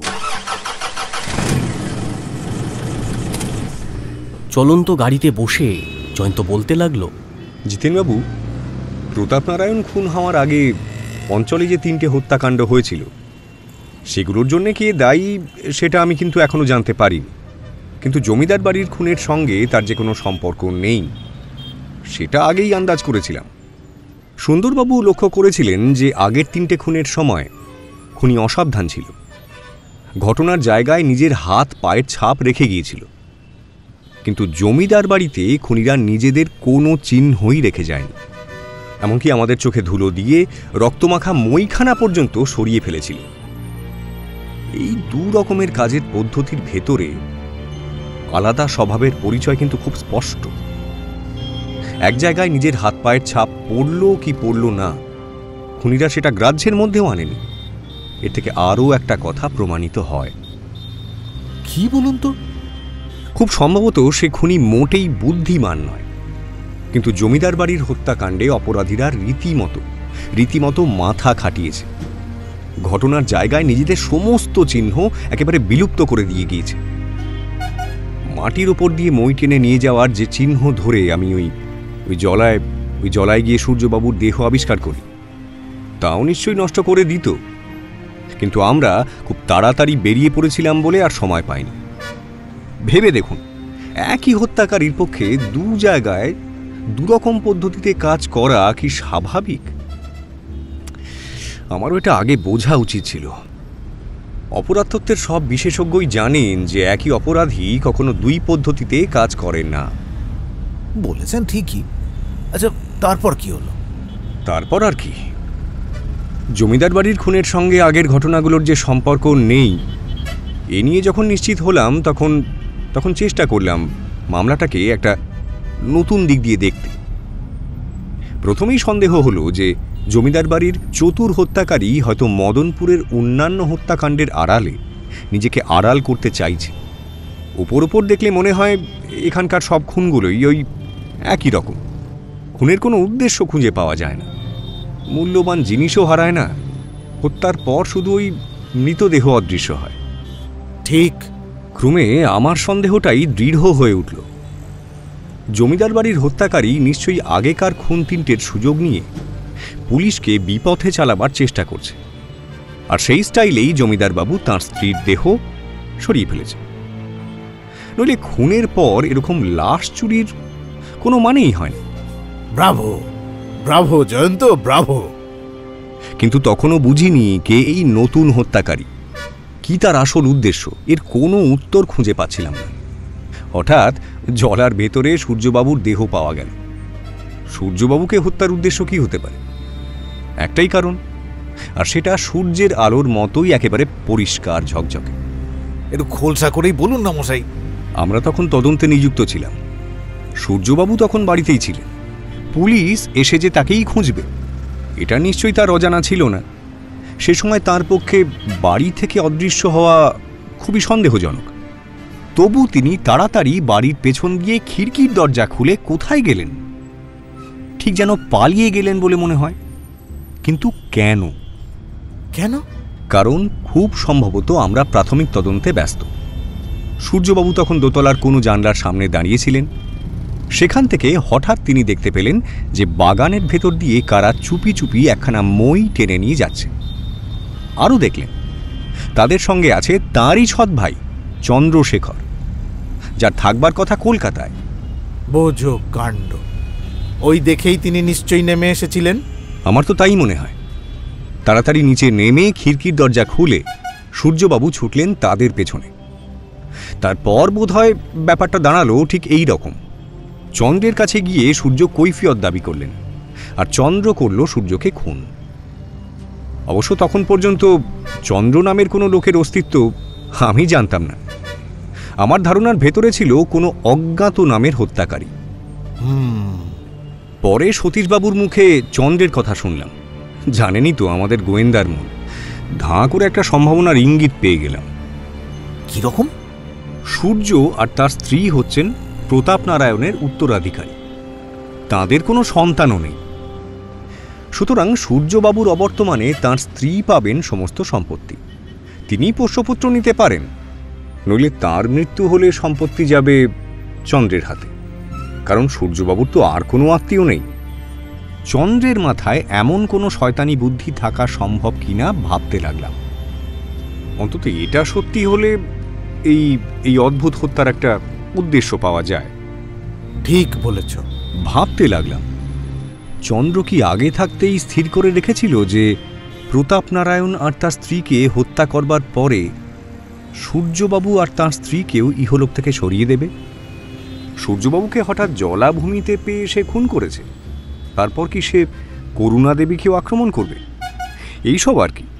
ও বাবা, এ তো জটিল পরিকল্পনা মশাই। ঠিক তাই। ব্যাপারটা প্রথমে খুব সহজ আর স্বাভাবিক মনে হলো না, যদিও আমি জানি প্রথম শ্রেণীর দুষ্কৃতির পক্ষে কিছুই অসম্ভব নয়। তবে আমার ধারণা সত্যি হলে চন্দ্র কি করতে পারে সেটাও আন্দাজ করার চেষ্টা করলাম। সে নিশ্চয়ই সময় নষ্ট করবে না। মদনপুরে এখন বারবার উদ্দেশ্যহীন হত্যাকাণ্ড হচ্ছে, সুতরাং এটাই তার উপযুক্ত সময়। করুণা দেবীও যদি এই সময় খুন হন আর তার দেহ যদি খুঁজে পাওয়া না যায়, পুলিশের দৃষ্টি তাহলে চন্দ্রের দিকে পড়বেই না। আমি এবারে অন্ধকারে ঢিল ছুড়লাম। রাতের অন্ধকারে চন্দ্রের উদয় দেখবার আশায় সদল বলে আশ্রয় নিলাম বাগানের ঝোপের ভেতরে। আর তার পরের কথা তো আপনারা সবই জানেন। এই পর্যন্ত শুনে জিতেনবাবু চমৎকৃত হয়ে গেলেন। ধন্যবাদ জয়ন্তবাবু, কি বিচিত্র আপনার দৃষ্টির তীক্ষ্ণতা, মানতে হবে মশাই। হ্যাঁ, আমি তো বলি বিচিত্র ওনার মস্তিষ্কের ক্ষমতা। কি বলেন মানিকবাবু? আমি কিছুই বলি না। সোনা যে সোনা তা কে না জানে। জয়ন্ত হচ্ছে জয়ন্তই, ওরা নতুন করে কি সুখ্যাতি করব। হাতকড়ি পড়ে চন্দ্রশঙ্কর এতক্ষণ চুপ করে বসেছিল। এবার সে বলল, একটা অসম্ভব রূপকথা শুনলুম জয়ন্তবাবু। আপনার নামে আমি মানহানির মামলা আনব, আর ক্ষতিপূরণেরও। এটা মনে রাখবেন। ঠিক আছে, খুব ভালো, খুব ভালো। গাড়ি থানার সামনে এসে থামল। একজন পুলিশ কর্মচারী সেখানে দাঁড়িয়েছিল। স্যার, জলার ভিতর থেকে প্রতাপ নারায়ণ বাবু আর তার স্ত্রীর খণ্ডবিখণ্ড দেহ পাওয়া গিয়েছে। দুদিন পরের সকাল, ডাকবাংলোর বারান্দায় বসে জয়ন্ত, আমি আর সুন্দরবাবু। সামনের টেবিলে টোস্ট, ডিম আর চা। দু গ্রাসে দুটো ডিম পেটে চালান করে সুন্দরবাবু বললেন, আমার পক্ষে দুটো ডিম তো দুটিপ নস্যির মতো, আরও গোটা চারেক হলে অন্তত মন্দের ভালো হয়। কাল থেকে চায়ের সঙ্গে আপনাকে দুটো গোটা মুরগির রোস্ট দিতে বলবো। হ্যাঁ, আহ, আমি কি অতটা বাড়াবাড়ি করতে বলছি নাকি? আমার খিদে নেই, আরও দুটো ডিম বরং আপনিই খেয়ে ফেলুন। আমার কিন্তু খিদে আছে। আমি জয়ন্তর মতো উদার হতে পারলাম না। তোমার কাছে ভিক্ষে চাইছে কে? এই তো আপনি বললেন আরো 4টে ডিম খেতে চান। নিশ্চয়ই আমাদের থালার দিকে আপনার নজর ছিল। কখনো নয়, অন্তত তোমার খাবারে লোভ দেবার লোক আমি নই। ও, তাহলে আপনি স্বীকার করছেন তো যে ওই জয়ন্তর থালার দিকে আপনি নজর দিয়েছেন? ভাই জয়ন্ত, আমার আর এখানে থাকবার স্বাদ নেই। সে কি? কেন, কি হলো? আরে এই দেখো না, তুমি জমিদার বাড়ির মামলার কিনারা করেছো বটে, কিন্তু যে জন্য আমরা এখানে এসেছি সেই আসল মামলার তো কিছুই হলো না। আর তাছাড়া কতদিন এখানে বসে বসে আজে বাজে লোকের মুখ নাড়া সহ্য করবো বলো তো? ব্যস্ত হবেন না সুন্দরবাবু, সবুরে মেওয়া ফলবে। বলছো? ঠিক এই সময় সেখানে এসে দাঁড়ালেন জিতেনবাবু। তার মুখ চোখ উত্তেজিত। কি খবর জিতেনবাবু? আরে মশাই, আবার নতুন কাণ্ড। অর্থাৎ? আবার ওই হত্যাকারী দেখা দিয়েছে এই মদনপুরে। আবার খুন? লাশ উধাও? না, অতটা নয়, তবে খুন করতে পারেনি, চেষ্টা করেছে। একটু ভালো করে বুঝিয়ে বলুন না। বলি তাহলে, একটু বসে বলি। এই আমাদের হরিহর বাবু হলেন এখানকার একজন বড় লোক মানুষ। তা কাল রাত্রে তাঁর বাড়িতে খুনি গিয়ে হানা দিয়েছিল। খুন করতেই যে গিয়েছিল তার প্রমাণ? তার প্রমাণ হরিহর বাবুর কথা শুনলেই বুঝতে পারবেন। আমি শুনে বুঝেছি, ওর কথা শুনলে পরিষ্কার বোঝা যায়। কি বলছেন তিনি? গোড়া থেকে শুনুন তাহলে। কাল রাত প্রায় ৩টে নাগাদ হঠাৎ কি একটা শব্দে হরিহর বাবুর ঘুম ভাঙে। তিনি মশাই সাহসী লোক, শিকারের শখ টক আছে, প্রায় শিকার করতে যান। বাড়িতে বন্দুকও আছে। তো তাড়াতাড়ি তিনি বন্দুক নিয়ে দোতলার বারান্দায় এসে দাঁড়ালেন। তারপর তখন চাঁদ অস্ত গিয়েছে। বারান্দায় একটা হ্যারিকেন জ্বলছিল। বারান্দায় এসেই তার মনে হলো সিঁড়ির ওপরে কার যেন পায়ের শব্দ হচ্ছে। কেউ যেন ওই সন্তর্পণে সিঁড়ি দিয়ে উঠছে। এত আস্তে শব্দ, বুঝলেন, অন্য কেউ হলে হয়তো শুনতে টুনতে পেত না, কিন্তু হরিহরের কান হচ্ছে শিক্ষিত শিকারীর কান। বারান্দার ধারে গিয়ে তিনি সিঁড়ির দিকে তাকালেন। লন্ডনের আলো সিঁড়ি পর্যন্ত গেল না, কিন্তু হাবছাভাবে দেখা গেল একটা ছায়া মূর্তি সিঁড়ি বেয়ে ওপরে উঠছে ধীরে ধীরে। দেখে মনে হয় মানুষের মূর্তি, কিন্তু সে নাকি সোজা হয়ে ওপরে উঠছিল না, হাত আর পা বেয়ে বেয়ে সিঁড়ি দিয়ে ওপরে উঠছিল, ওই 4 পেয়ে জন্তুর মতন। হরিহরের মনে হলো যে মানুষ যদি না হয় কি জন্তু, কিন্তু সে ভালো করে বুঝতে পারল না। এমনিতে সাহসী মানুষ, কিন্তু তারও আতঙ্ক হলো। তা প্রায় আচ্ছন্ন অবস্থায় কোন রকমে বন্দুক তুলে তিনি গোড়া টিপে দিলেন।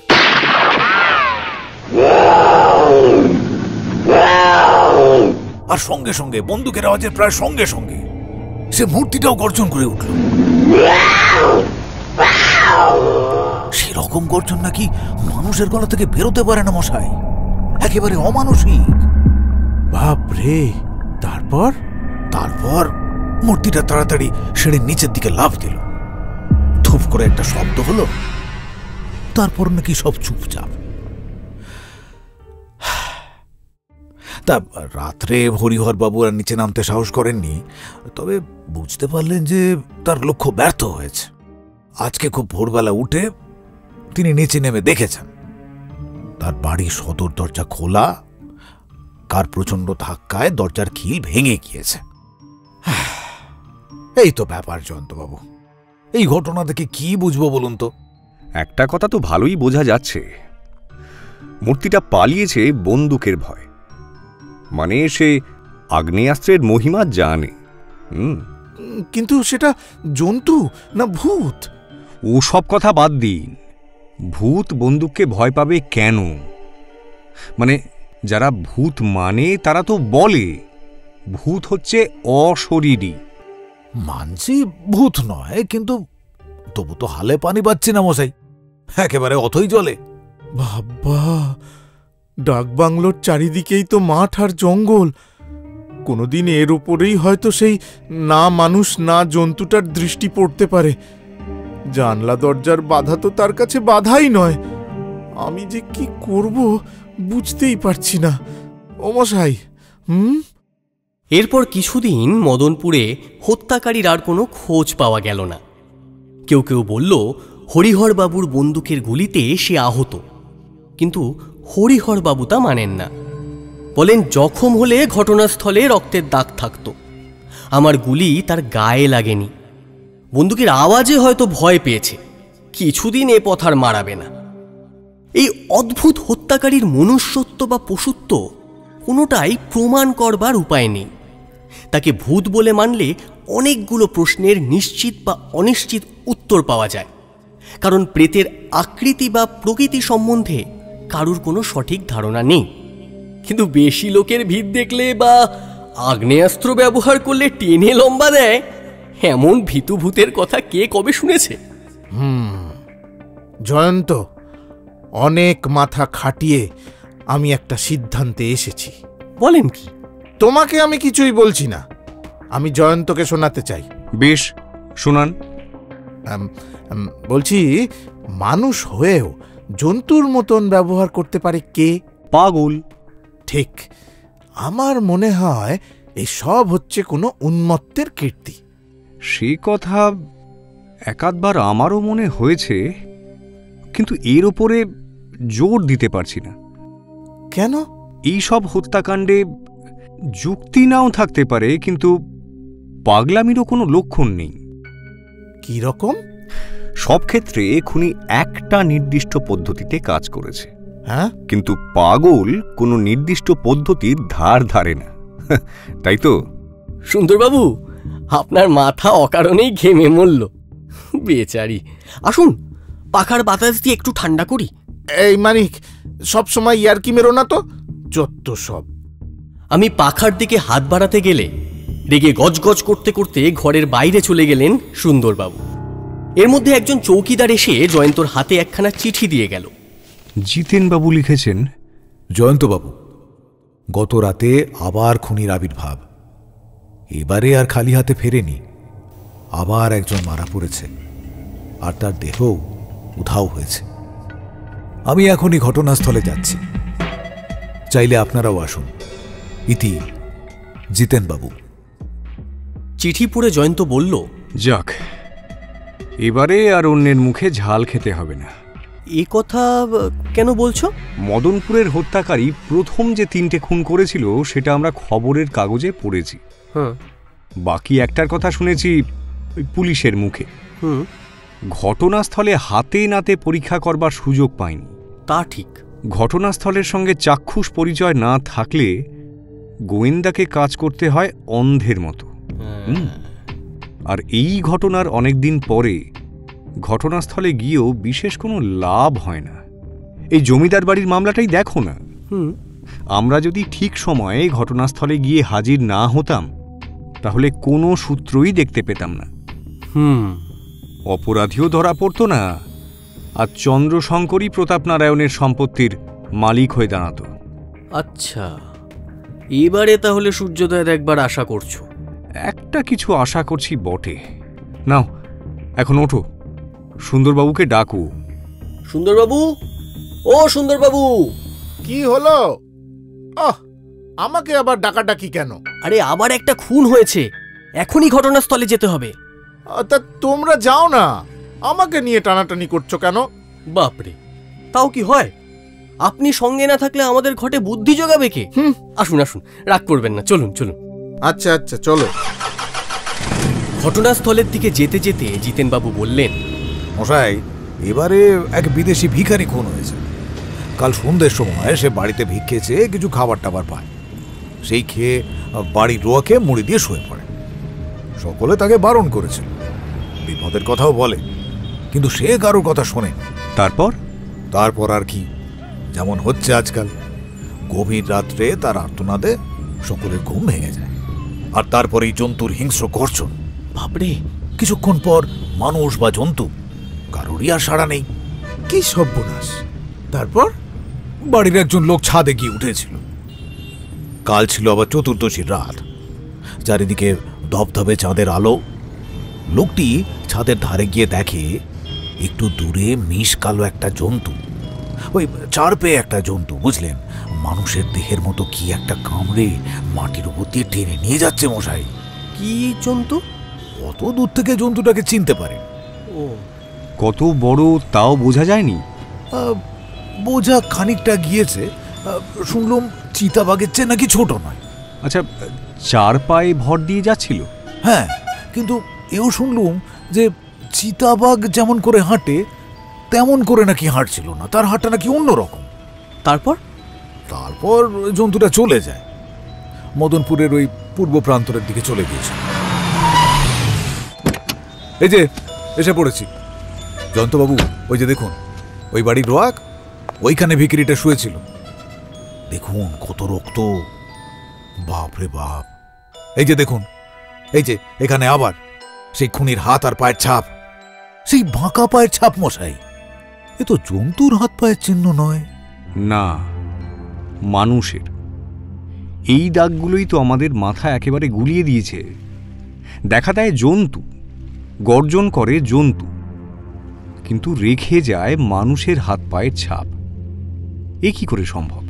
জয়ন্ত মাটির উপরে হেঁট হয়ে পড়ে এক মনে হাত আর পায়ের চিহ্নগুলো পরীক্ষা করতে লাগলো। সুন্দরবাবু আর একবার মাথা খাটাবার চেষ্টা করলেন। জয়ন্ত, আমার কি সন্দেহ হয় জানো? কি?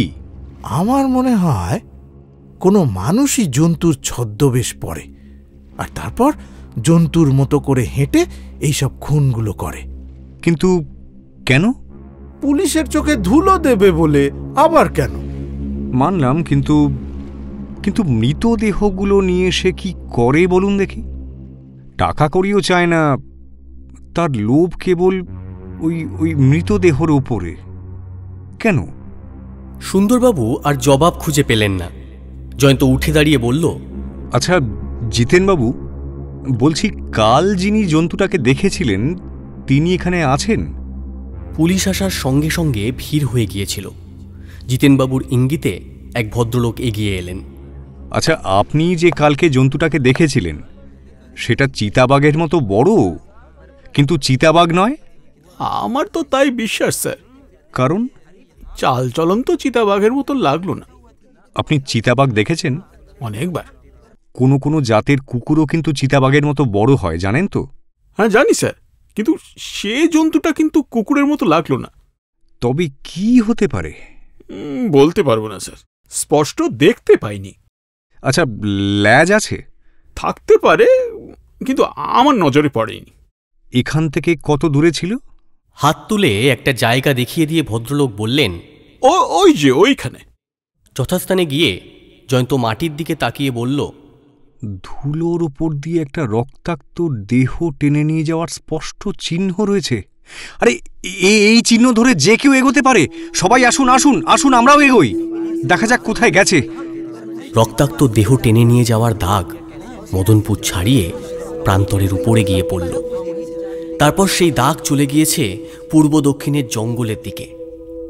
সকলে জয়ন্তর পিছনে পিছনে অরণ্যের দিকে এগিয়ে গেলাম। জঙ্গলের ভেতরেও রক্তের দাগ।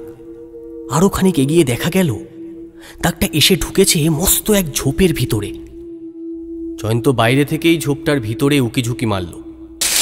ঝোপের উপরে হাতের লাঠি দিয়ে বার কয়েক আঘাত করল। জয়ন্তবাবু, আপনার কি মনে হয় জন্তুটা ঝোপের ভেতরে আছে? প্রথমে তাই মনে করেছিলাম বটে, কিন্তু সে এখানে নেই। আচ্ছা, আপনারা এখানে একটু অপেক্ষা করুন, আমি আগে ঝোপের ভেতরটা দেখে আসি। সাবধান জয়ন্ত, খুব সাবধানে। হ্যাঁ হ্যাঁ। জয়ন্ত হামাগুড়ি দিয়ে ঝোপের ভিতরে ঢুকল। মিনিট খানেক পরে আবার ঝোপের বাইরে ফিরে এলো। মুখ তার গম্ভীর। কি দেখলে? বিভৎস কিছু দৃশ্য। হ্যাঁ, ঝোপের ভেতরে আধ খাওয়া মানুষের দেহ, হাড়ের টুকরো আর নাড়ি ভুঁড়ি ছড়ানো, কিন্তু জন্তুটা নেই। তাহলে কি ওই জন্তুটা মানুষ মারে মাংস খাবার জন্য? জিতেনবাবু ঝোপের দিকে যাচ্ছিলেন, কিন্তু ওদিকে যাবেন না। কেন? ওই জন্তু বা জীবটা আবার ওই ঝোপে ফিরে আসবে। ওরে বাবা, কি করে জানলেন? এমনই হয়। বাঘের কথাই ধরুন না, শিকার ধরার পর একদিনে সে তার সবটা খেতে পারে না, বাকিটা পরে খাবে বলে ঝোপঝাড়ের ভেতরে লুকিয়ে রেখে যায়। আমার বিশ্বাস এই জন্তুটাও তাই করেছে। এখানে যখন আধখানা খাওয়া দেহ লুকিয়ে রেখে গেছে, সে আবার এখানেই আসবে। খুব সম্ভবত আজ রাত্রেই। আমি চাই ঝোপের ভেতরটা যেমন আছে তেমনি থাকুক। সে যেন সন্দেহ না করে যে এখানে বাইরের কেউ এসেছিল। বেশ, আচ্ছা এখন কি কর্তব্য বলুন দেখি? ঝোপের পাশে ওই বটগাছটায় তাড়াতাড়ি লোকজন নিয়ে যান। জনা চারেক মানুষ বসতে পারে এমন একটা মাচা তৈরি করে ফেলুন। ওই যে দেখতে পাচ্ছেন, ওই গাছের ডালে। সর্বনাশ করেছে। ও মশাই, আজ রাতে আমাদের আবার ওইখানে থাকতে হবে নাকি? নিশ্চয়ই।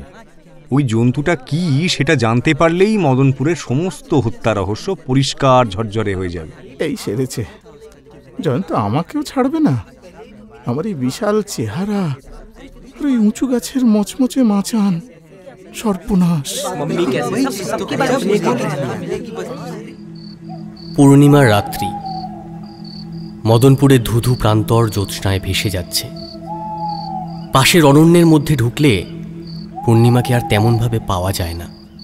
চাঁদের আলো সেখানে লুকোচুরি খেলে অন্ধকারের সঙ্গে আশা নিরাশার ছন্দ দেখায়।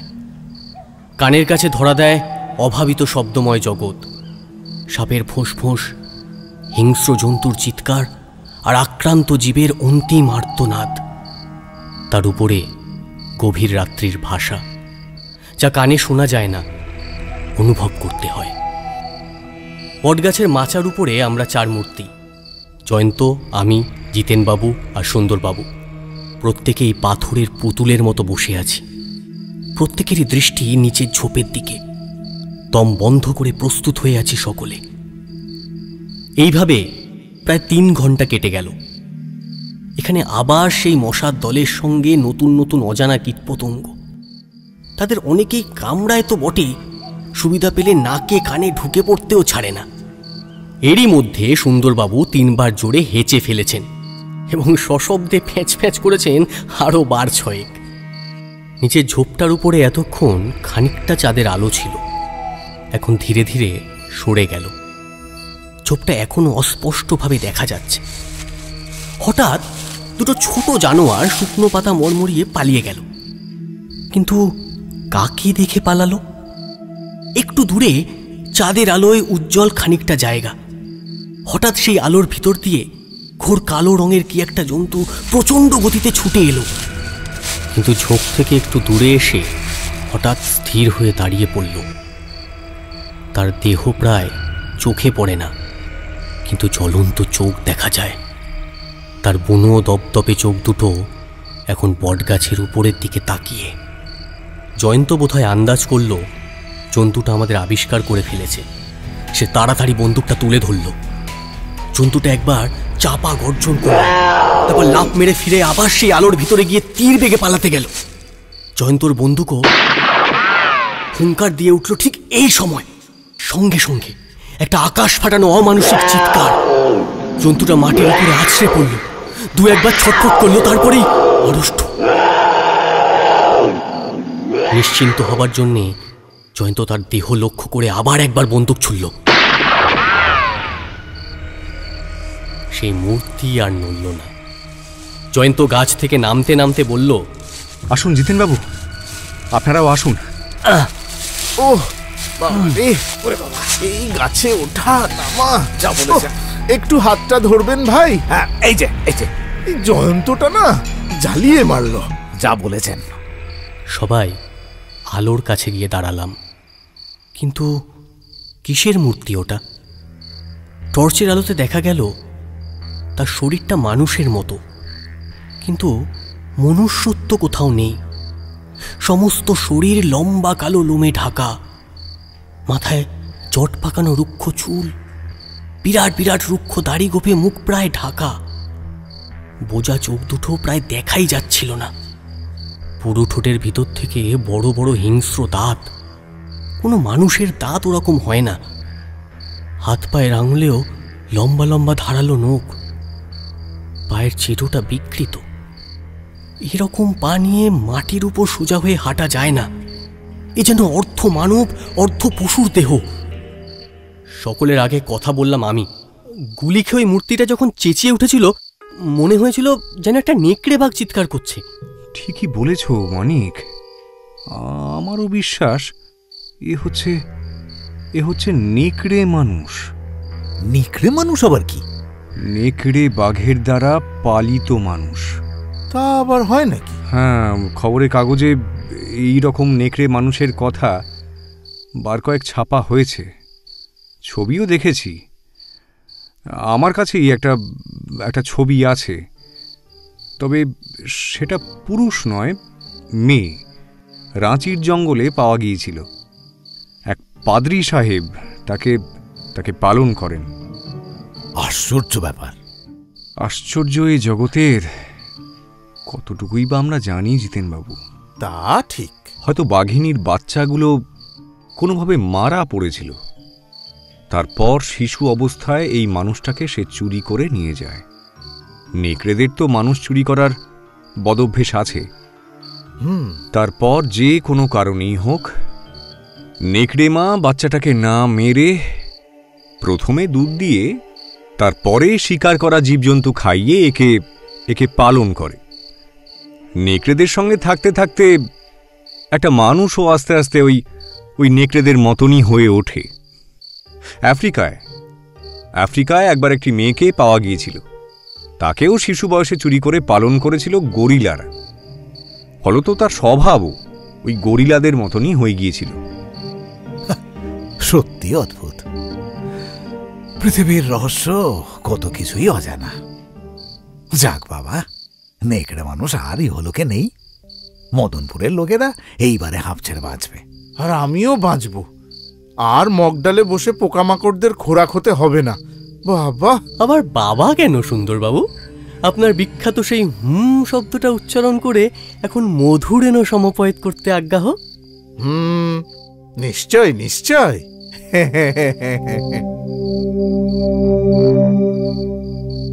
শুনলেন হেমেন্দ্র কুমার রায়ের গল্প মৃত্যু মল্লার।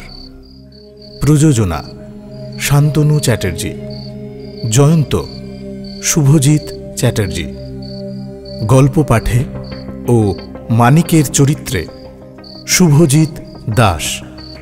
সূত্রধার জমিদারবাবুর বাড়ির লোক এবং সুন্দরবাবুর চরিত্রে দেবব্রত ব্যানার্জি।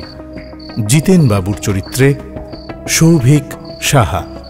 সতীশবাবু ও পাড়ার লোক জয়দীপ সেন। চন্দ্রশঙ্কর ও চৌকিদার সাগ্নিক বসু। শব্দগ্রহণ সুরজিৎ গাঙ্গুলি ও শুভজিৎ দাস। আবহ ও শব্দ নিয়ন্ত্রণ গোপাল দাস। পোস্টার অলিপা। গল্পের অডিও রূপান্তর ও সমগ্র পরিচালনায় সৌভিক সাহা। গল্পের কাহিনী এবং সমস্ত চরিত্র লেখকের কল্পনাপ্রসূত। বাস্তবের সঙ্গে কোনো মিল থেকে থাকলে তা সম্পূর্ণ অনিচ্ছাকৃত ও কাকতালীয়। এই অডিও পরিবেশনা শুধুমাত্র মনোরঞ্জনের জন্য। এর উদ্দেশ্য কোনোভাবেই কোনো জাতি, রাষ্ট্র, ব্যক্তি, জাত, কোনো বিশেষ পেশা বা ধর্মকে আঘাত করা নয়। অডিও রূপান্তরের প্রয়োজনে গল্পের ভাষায় সামান্য পরিবর্তন করা হয়েছে। মদ্যপান, ধূমপান, মাদক সেবন স্বাস্থ্যের পক্ষে ক্ষতিকর। কোনো রকম অন্ধবিশ্বাস ও কুসংস্কারকে গুরুত্ব দেওয়া আমাদের উদ্দেশ্য নয়। এমন আরও অনেক গল্প আছে আমাদের কাছে। শুনতে থাকুন, সঙ্গে থাকুন।